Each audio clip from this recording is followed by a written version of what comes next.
Cette émission vous est présentée en partenariat avec la Société d'histoire du Lac-Saint-Jean, qui se préoccupe de rendre accessibles les éléments de notre patrimoine qui ont façonné l'histoire de la région et la vie quotidienne de ses habitants, ainsi qu'avec la participation financière de la résidence funéraire Lac-Saint-Jean, propriété exclusive des gens du milieu, qui accompagne et soutient les familles endeuillées depuis plus de 3 décennies avec respect et compassion. Bienvenue à l'émission Nos bâtisseurs. En 1923, M. Eugène Perron reçoit la permission de la Ville d'instaurer un réseau électrique d'éclairage dans le village de Saint-Joseph-d'Alma. À cette époque, l'électricité provenait de 2 génératrices. En 1924, la Ville demande à Doug Price, qui construit une centrale sur la Grande Décharge, de lui fournir les kilowatts nécessaires. En 1925, la Ville signe avec la Quebec Development un contrat de fourniture d'électricité. En 1926, la Ville achète le réseau d'Eugène Perron pour un montant total de 18 000 $. À partir du 19 mars 1926, la Ville d'Alma distribue sur son propre réseau le courant électrique qui provient des génératrices d'Ilmaligne.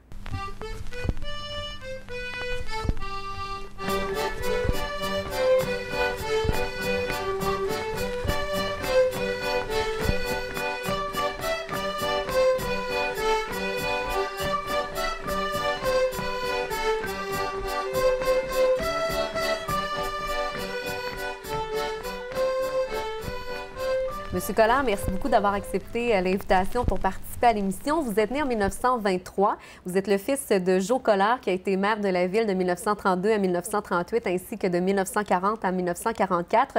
Vous avez plongé dans le monde de la politique également parce que vous avez été conseiller municipal dans les années 50. Quelle était l'origine du réseau électrique municipal à cette époque? On peut dire que le réseau électrique a débuté avec ma naissance. Le 3 janvier 1923, mon père, Joe Collard, qui était conseiller depuis 2 ans à Saint-Joseph-d'Alma,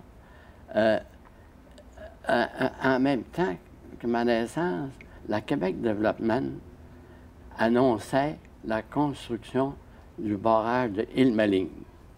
Et mon père, comme visionnaire, était vraiment enthousiasmé de voir qu'est-ce qui s'en venait avec ce pouvoir-là, dans le temps qui était un des plus grands pouvoirs de capacité mondiale. Alors, il voulait m'appeler Coffordam. Mais c'était évidemment une farce. Oui. Mais tout de même, ça m'a été raconté plusieurs fois. Et à ce moment-là, après, en 1926, mon père était toujours conseiller sous le conseil de Ligory Harvey, qui était maire à ce moment-là, ont décidé, il a été proposé dans les archives par Joe Collard, secondé par l'échevin Gagné, d'acheter le réseau électrique de Eugène Perron pour la somme de 18 000 $, et dans le but de créer le réseau électrique d'Alma. Il s'agissait, une entente a été prise avec la Saguenay Power pour acheter un bloc de kilowatts mensuels, construire des sous-stations et distribuer l'électricité dans le village du temps. Alors, c'est ça le début du réseau électrique. Il y a eu aussi une nationalisation de l'électricité, la fusion municipale en 1962. C'était quoi l'avenir du réseau électrique municipal dans ce temps-là? Bon, alors, lors de la fusion municipale qui a eu lieu en 1962, moi, je me suis fait élire dans le quartier ouest comme échevin, et j'avais 4 adversaires, mais j'ai eu à ce moment-là une belle victoire. Maintenant, le 28 décembre 1962, le maire Léonce Demeule a fait passer un règlement pour la rémunération du conseil. Le maire devait avoir 5 000 $ de salaire, les échevins 1 500 $. Mais après le référendum, qui obligatoirement a été approuvé par les propriétaires. On s'est réunis dans la salle, dans le bureau du maire, avec plusieurs échevins et des journalistes. Et à ce moment-là, le maire donnait ses commentaires qu'il trouvait que l'ancienne ville n'avait pas approuvé beaucoup, avec une petite majorité seulement, le projet de rémunération. Et puis, à ce moment-là, moi, j'assistais, mais il rajoute, il dit, le réseau électrique d'Alma, là, on va s'en débarrasser. Il voulait le vendre? Il voulait s'en débarrasser, mais c'était son projet. Mais à ce moment-là, moi, j'ai été surpris et je n'ai pas fait de commentaires, mais je n'ai pas oublié ce projet-là parce que après, moi, je me suis mis à étudier la comptabilité du réseau et puis je me suis presque nommé président du comité du réseau électrique pour savoir connaître sa rentabilité, un réseau qui avait été créé dans le temps de mon père. Et puis je me souviens que le surintendant du temps, Henri Guy, venait voir mon père souvent au magasin pour parler du réseau électrique. Alors c'était très important dans ce temps-là.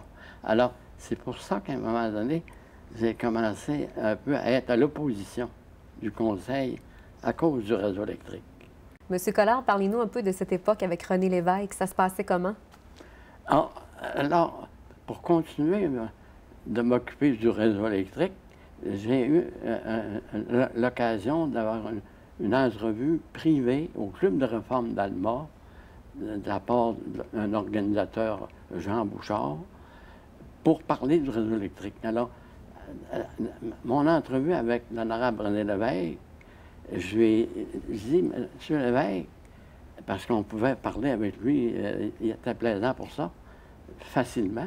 J'ai dit, je me souviens que lors de la nationalisation de l'électricité, vous avez déclaré que les municipalités qui avaient des réseaux électriques pouvaient les conserver, pourront les conserver, et il y en avait 4-5 dans la province.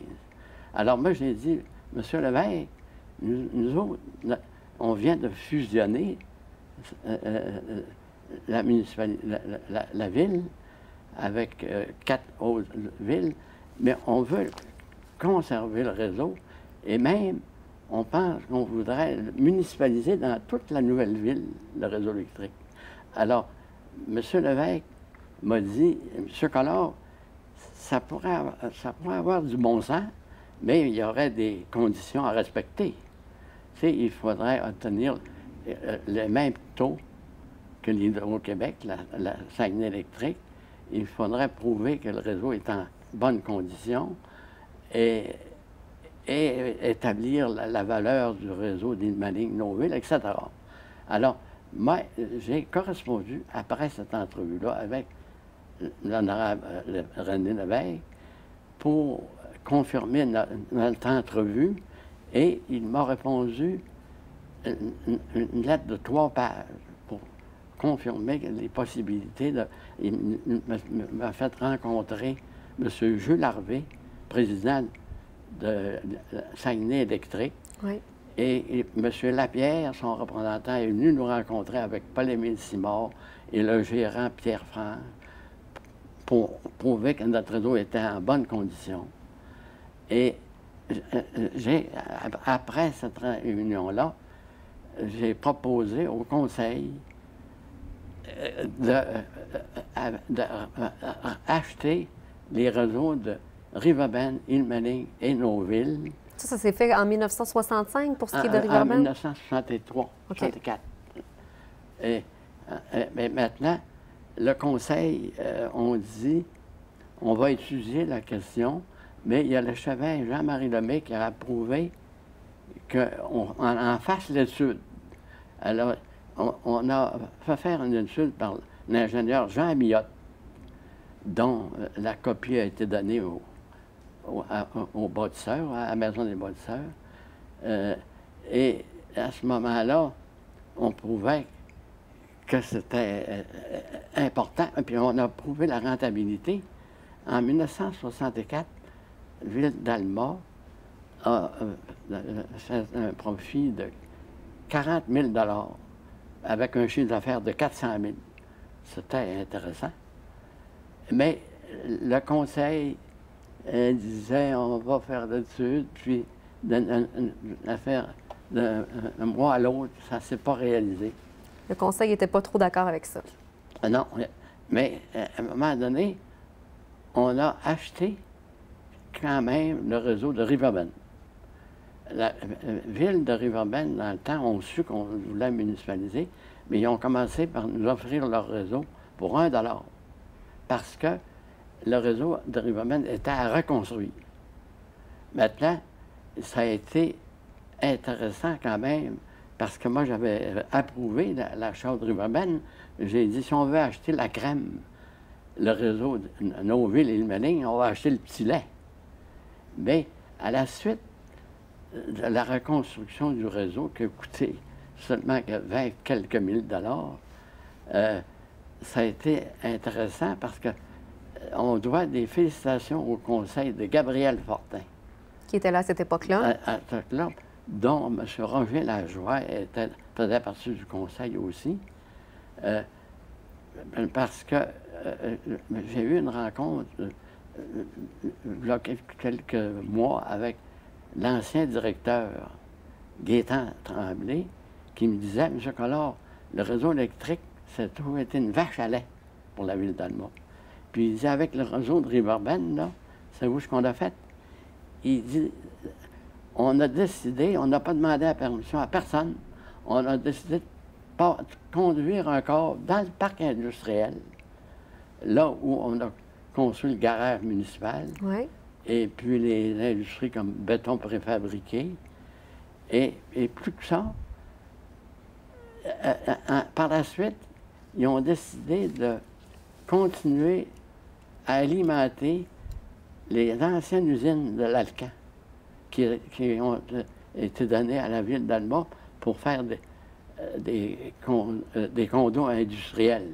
Alors, ça, le conseil de Gabriel Fortin mérite des félicitations parce que l'électricité de l'ancien réseau d'Alma alimente le parc industriel et les anciennes usines d'Alma. Avec l'achat du réseau de Nauville et d'Ilmenling, c'est quoi les conséquences financières par rapport à tout ça?